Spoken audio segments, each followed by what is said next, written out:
한번 따라해 볼까요? 하나님은 살아계십니다. 하나님은 나와 함께 하십니다. 너와도 함께 합니다. 아멘. 늘 하나님과 함께하는 그런 삶 되기를 축복합니다. 매일같이 술에 빠져 알코올 중독이 된 한 남자가 있었습니다. 술을 먹지 않으면요 천사 같아요. 그런데 술만 들어가면 악마로 변합니다. 물건을 부수고 욕하고 싸우는 것은 물론이고 절대 해서는 안 되는 폭력을 아내에게 행사합니다. 그래서 이 남자가 술을 마시는 날이면 아내는 눈치를 보며 숨을 죽일 수밖에 없습니다. 가끔 묻뚱묻뚱 이 아내는 죽고 싶다는 생각에 삶을 힘들게 살아가고 있었습니다. 그러던 어느 날 교회를 열심히 다니는 한 친구가 그녀에게 성경책 한 권을 선물해주고 이렇게 말을 합니다. 이 책은 내 인생에서 가장 힘들고 어려웠을 때 큰 힘이 되고 위로가 된 책이니 너도 한번 읽어봐. 많이도 말고 하루에 한 장을 읽든지 아니면 몇 구절이라도 읽어봐 라고 성경을 하면서 권했습니다. 성경을 받은 이 여자는 지푸라기라도 잡는 심정으로 성경을 보기를 시작합니다. 그런데 희한한 일이 생기는데요.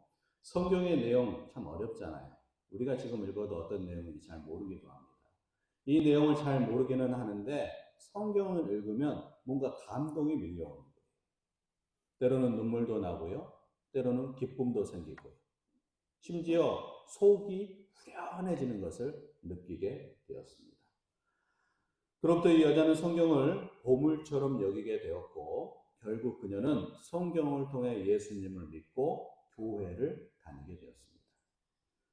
하지만 삶의 문제는 여전했습니다. 남편이 날마다 술을 마시고요. 폭력도 동일하게 행사했습니다.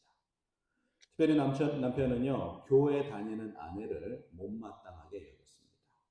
그래서 만취해 집에 들어오던 어느 날 성경을 읽고 있는 그 아내를 보고 화가 치밀어서 성경을 빼앗아서 난로불 있잖아요. 그 난로불에다 성경을 던져버렸어요. 그러면서 이렇게 말을 합니다. 이 불 속에서 성경이 어떻게 되는지 보자. 다음 날이 되었습니다. 남편이 난로에 재를 치우다가 잿더미 속에서 이 성경 한 구절을 보게 됩니다. 그게 마태복음 24장 35절의 말씀인데 이런 말씀이에요. 천지는 없어질지언정 내 말은 없어지지 아니하리라.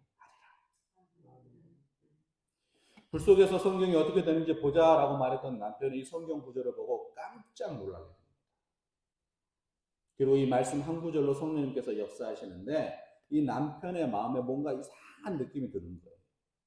그러면서 그동안 자신이 지은 그 죄가 주마등처럼 지나가고 큰 죄책감을 느끼게 되고 아내에게 용서를 구해야겠다는 생각이 든 거예요. 그래서 부끄럽지만 아내에게 용서를 구하게 됩니다. 그런데 더 놀라운 것은요. 하나님의 살아계신 역사로 그렇게 입에 달디 달던 술이 써진 거예요. 술을 마시고 싶어도 못 마시게 된 겁니다. 결국 남편도 아내를 따라 교회를 가게 되고 집사가 되어 교회를 섬기게 되었습니다. 여러분, 하나님은 살아계십니다. 하나님은 말씀 한 구절로도 역사하시는 분입니다. 그래서 우리가 성경을 사랑하고 성경을 사모하고 성경을 통해서 하나님을 만나고 하나님을 체험할 수 있습니다. 요한복음 10장 10절 말씀을 보면은요. 예수님께서 이 땅에 오신 목적을 이렇게 말씀하고 있습니다. 같이 한번 읽어볼까요? 시작. 도둑이 오는 것은 도둑질하고 죽이고 멸망시키려는 것뿐이요. 내가 온 것은 양으로 생명을 얻게 하고 더 풍성히 얻게 하려는 것이라. 아멘. 20절 말씀을 보면은요, 예수님께서 낮고 천한 이 땅 우리에게 오신 목적은 우리에게 새 생명을 얻게 하고 풍성한 삶을 살 수 있게 하기 위해서 이 땅에 오셨다는 거예요.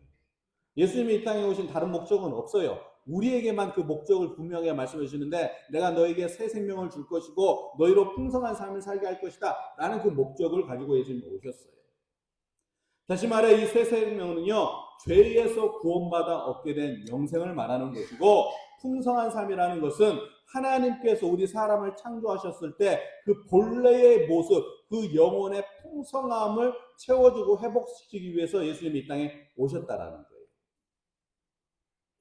여러분, 사람은요, 육신의 풍성함도 필요하지만요, 영혼의 풍성함도 반드시 필요합니다.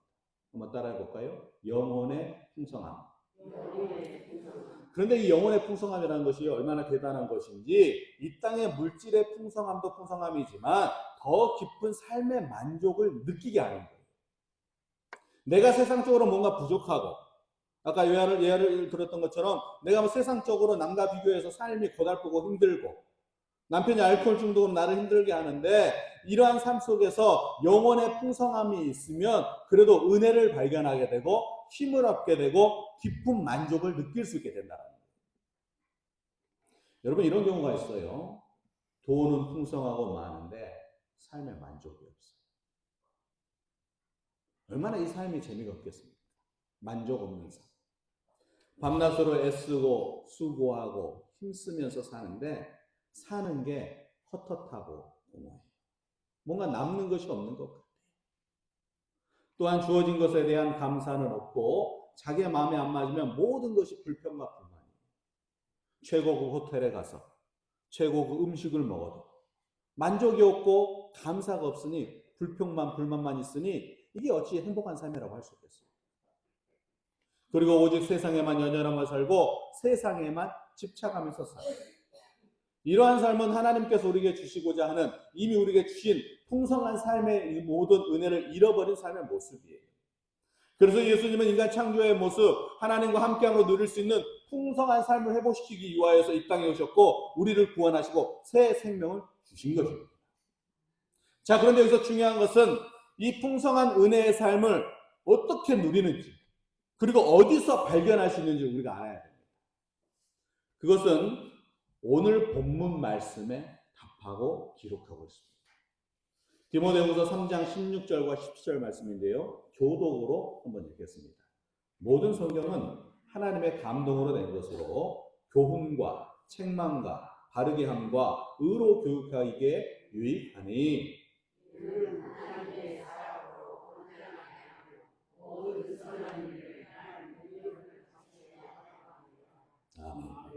여러분, 이 16절 말씀을 잘 보십시오. 이 말씀을 보면은요, 성경이 어떻게 기록됐어요? 뭘로 기록됐어요? 하나님의 감동. 그러니까 이 성경책 안에는 뭐가 들어있어요? 하나님의 감동이 있다라는 거예요.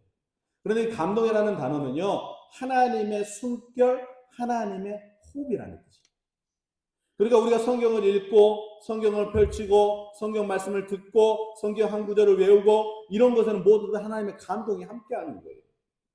그래서 성경과 함께하면 하나님과 함께하는 것을 느끼고 경험할 수 있는 거예요. 그래서 아까 말했던 그 여자분이 성경 한 구절을 읽을 때 감동이 찾아왔다. 그래서 때로는 이 성경 말씀이 우리를 교훈하고 책망하고 의로 교육하고 그렇게 모든 유익한 일로 우리를 인도하는데, 하나님의 감동이 오면 내가 교훈을 받게 되고 때로는 내 마음의 양심에 찔리는 것 같지만 책망이 들기도 하고 하면서 하나님의 살아계심을 경험하고 만남을 통해 우리의 신앙생활이 그냥 느슨해진 신앙생활이 아니라 살아있는 신앙생활을 할 수 있게 됩니다. 할렐루야. 여러분이 꼭 성경을 사모하시기를 바랍니다. 우리가 이런 생각을 해요.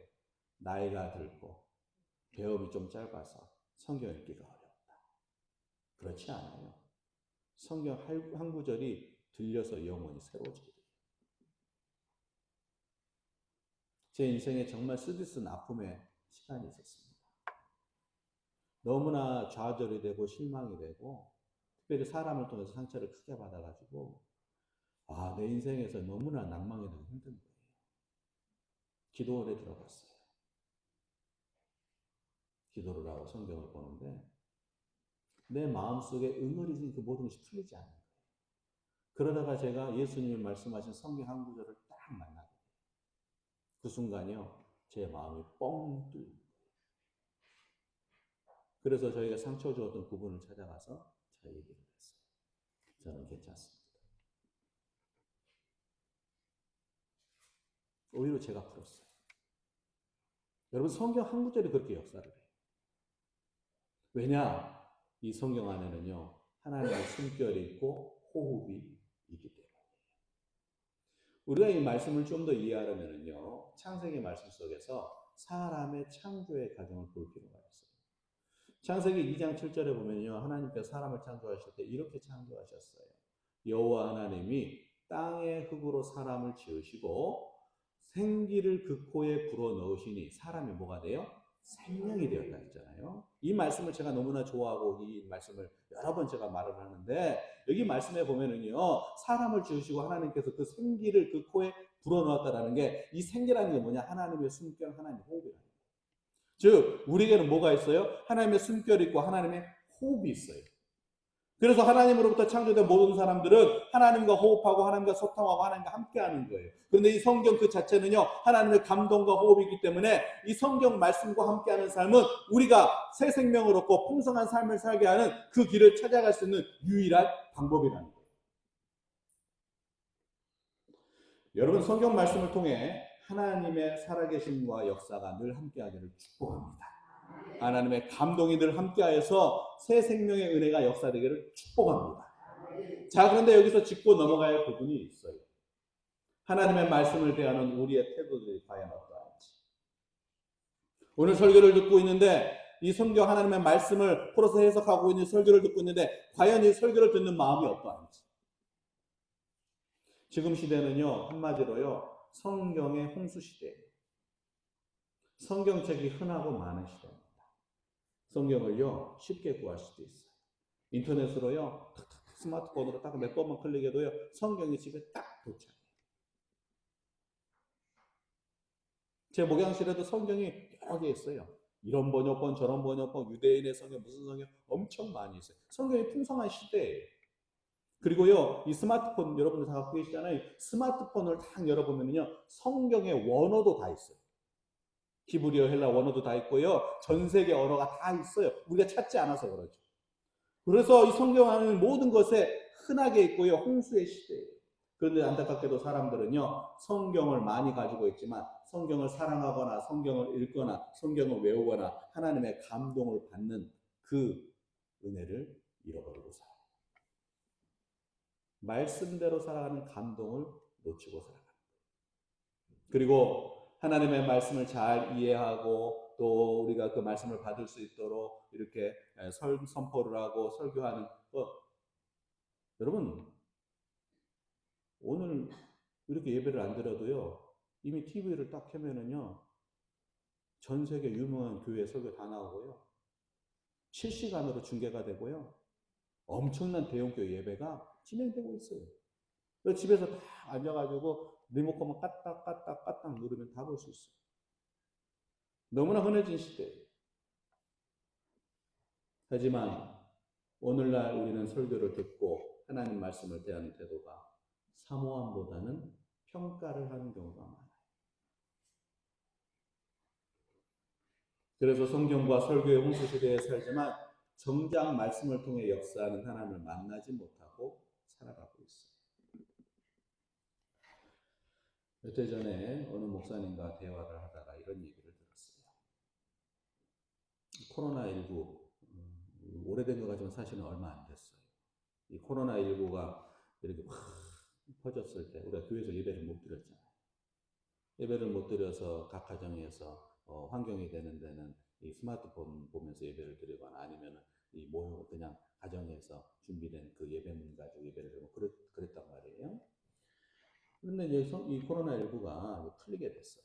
교회에 모일 수 있게 되었습니다. 근데 교회를 잘 나오던 한 성도가 이 집사님이 출석을 하지 않은 거예요. 궁금한 거예요. 그래서 담임 목사님이 그 집을 신방을 갔어요. 그때 이 집사님이 이렇게 얘기를 하더랍니다. 교회 예배당에 나가서 예배하고 교회에서 설교 들을 때보다 집에서 예배 드리고 설교 드리니 더 좋아요. 우리 교회보다 훨씬 더 큰 교회. 또 그 목사님의 설교를 들으면서 은혜를 많이 받고 있어요. 목사님 걱정하지 마세요. 그래서 제 믿음이 이전보다 더 좋아진 것 같아요. 그러니 교회는 당분간 쉬고 나중에 출석할게요. 이렇게 말합니다. 여러분, 이 말을 듣는 목사의 심정이 어떻겠습니까? 어느 누군가가 여러분에게 이런 말 한다면 어떻겠습니까? 자기 취향에 따라 설교를 선택해서 듣고 말씀도 자기 좋을 대로 해석하고 신앙생활을 교회 그리고 교회에서 예배가 아닌 가정에서의 예배, 가정에서의 신앙, 어떻게 건강한 신앙이라고 말할 수 있고 신앙과 믿음을 지킬 수 있겠을까요? 중요한 것은 이것입니다. 성경을 많이 가지고 있고 다양한 설교를 많이 듣는다 해도 내가 하나님 말씀에서 깨어나지 못하고 성경을 통해 하나님을 만나지 못하면 우리는 풍성한 삶의 은혜를 누릴 수 없고 성경의 참 능력을 경험하지 못하게 되는 것입니다. 우리 개신교를요, 종교 개혁을 통해 탄생한 종교예요. 종교 개혁. 이 종교 개혁이 일어날 당시는요, 사실은요, 목숨을 거는 일이었어요. 근데 그들이 주창했던 종교 개혁에 주창했던 논리가 있고 주장이 있어요. 그 중에 하나가 어떤 주장이냐? 한번 따라해 볼까요? 솔라 스크립트라. 솔라 스크립트라. 오직 말씀으로 돌아가잖아. 뭘로 돌아가? 말씀으로. 우리가 믿음 생활하고 교회 다니고 예배를 드리겠는데 뭔가 잘못된 방향으로 가고 있다라는 거예요. 말씀이 아닌 다른 곳으로 가고 있다라는 거예요. 어떤 행위로 가고 있다라는 거예요. 종교가 타락을 하고요. 변화가 없는 거예요. 교회가 번창을 하는 것처럼 보이지만 사실은 썩어져 가고 있는 거예요. 그래서 종교 개혁이 일어나게 됐고 그 중에 하나가 말씀으로 돌아가야 됩니다. 라고 선포한 거예요. 그래서 하나님이 역사를 하는데 성경이 독일어로 번역되고 여러 언어로 번역되면서 많은 사람들이 성경을 볼 수 있는 시대가 되었어요. 그러면서 개신교가 탄생한 거예요.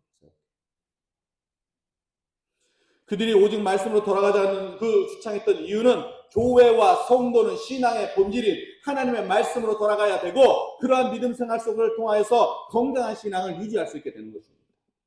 그리고 혼돈의 시대에 중심을 잃지 않는 신앙생활을 할 수 있게 됩니다.